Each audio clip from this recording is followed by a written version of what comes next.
حياكم الله أخوتي وأخواتي الطيبين، ومساكم الله بالخير. نلتقيكم مجددا من على شاشة قناة النهرين تي في فقرتنا اليوم، واللي هي سالفة ورباط.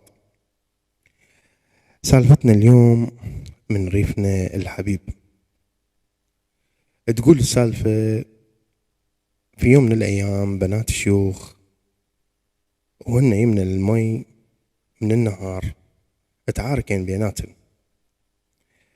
فالأولى دعت على الثانية وقالت لها: الله يبلاكم بغزو. والثانية ردت عليها وقالت لها: الله يكثر شيوخكم. رجعن لبيوتهن وكل واحدة سولفت لأبوها عن الدعوة. الأولى أم الغزو لما سولفت لأبوها ضحك وقالها: يا بنيتي، العمار بيد الله،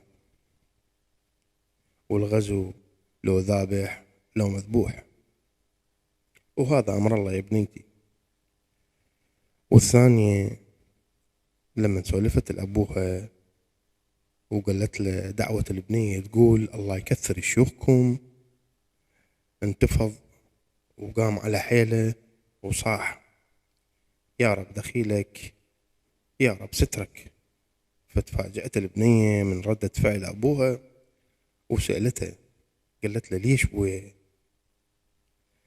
فقال لها: بويا، العرب اللي تكثر الشيوخة يقل بختها ويشتت شملها وتكثر مصايبها. ورباط السالفة عدكم وسلامتكم، والعاقل يفتهم. نلتقيكم مرة ثانية إن شاء الله من على شاشة قناة النهرين تي في سالفة جديدة ورباط. وتحياتي لكم جميعا، في أمان الله.